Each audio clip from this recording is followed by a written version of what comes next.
Vous allez voir, puisqu'il s'agit de forger ces outils et de challenger les plateformes. Donc, on va parler bricolage technologique chez ManoMano avec Jérémy Jakubovic, VP Data, qui vient de rejoindre donc ce site de bricolage qui a beaucoup fait parler de lui. Alors, on n'a que 5 minutes, donc ça va être un TGV. Intense. Il y a une chose qui a beaucoup marqué les esprits, c'est que chez ManoMano, vous avez partagé la data à tout le monde, y compris la standardiste. Pourquoi est-ce que vous avez fait ce choix? Parce que chez ManoMano, on a compris qu'en étant une marketplace, la data, c'est un de nos assets fondamentaux. On est data by design chez ManoMano.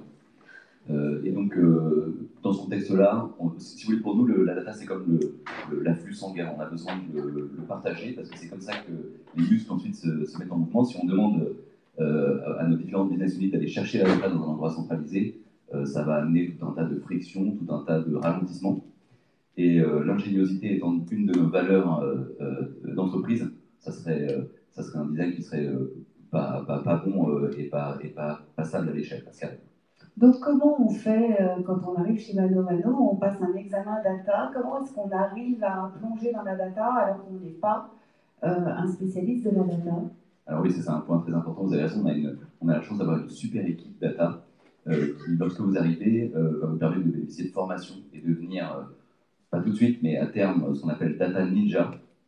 Il y a un autocollant sur l'ordinateur qui a fait beaucoup, paraît-il. Oui, alors ça c'était effectivement, mais moi c'était avant que j'arrive, absolument. Mais donc du coup il y a des passages de grade et effectivement c'est quelque chose qui s'apprend. C'est très important d'avoir conscience de ça parce que ça fait partie aussi d'embarquer les collaborateurs, que tout le monde grandisse ensemble. Ça permet aussi de repérer ceux qui sont bons.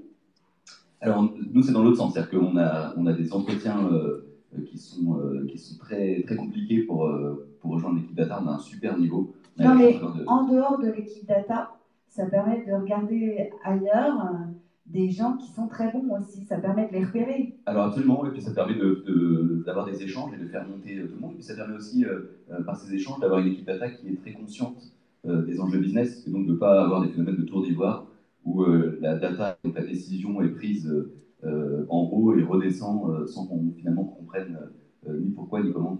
Il y a combien de personnes à la data chez ManoMano? Aujourd'hui, ça va être une cinquantaine de personnes. Ah oui, sur un effectif de combien? Sur un effectif de 400, on est plus d'un. Ah oui, c'est énorme. C'est très important. Ensuite, l'autre chose qui m'a étonnée, c'est que par exemple, le header bidding chez vous, qui sert à acheter de la publicité programmatique, eh ben, c'est un outil maison, c'est pas un outil Google comme tout le monde. Comment ça se fait? Alors, il y a plusieurs raisons. On est, c'est un mot à la mode, on est data-driven chez ManoMano, c'est-à-dire qu'on prend les décisions basées sur ce qu'on observe. Et on a la chance d'avoir une équipe qui est excellente dans les algorithmes.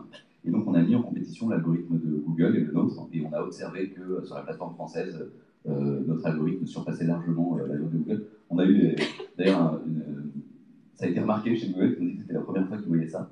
Mais il faut le commercialiser aux autres, ça. Alors, ça serait compliqué parce qu'en fait, cet algorithme il est vraiment lié à nos données, et donc pour qu'on puisse le commercialiser, je ne sais pas si. Bon, il faudrait avoir les mêmes problématiques, les mêmes jeux de données, et on est un acteur assez unique, étant à la fois en ligne, sur le bricolage, jardinage. Finalement, je pense qu'il y a pas énormément d'autres entreprises qui seraient intéressées.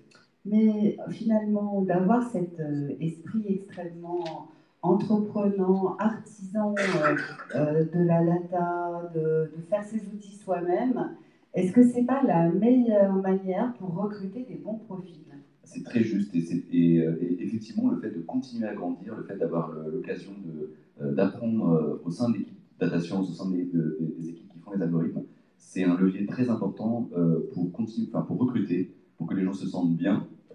Et donc nous on voit ça comme notre joyau, cette équipe qui du coup a le mérite, et en tout cas c'est assez remarquable d'être très stable.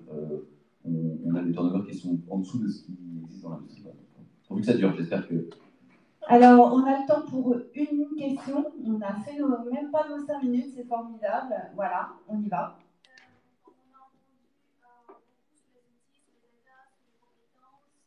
technologie, là-dedans, elle est où l'expérience du consommateur dans vos algorithmes?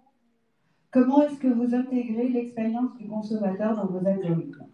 Alors, le Graal pour un algorithme, c'est de se faire oublier. Alors, qu'est-ce que ça veut dire? Ça veut dire que si l'algorithme est vraiment bon, le consommateur aura l'impression que le service est tellement fluide et tellement naturel qu'il ne percevra pas le fait qu'il y ait un algorithme en soi. Alors, je vous explique, c'est que étant une marketplace, on a des millions, des dizaines de millions de produits.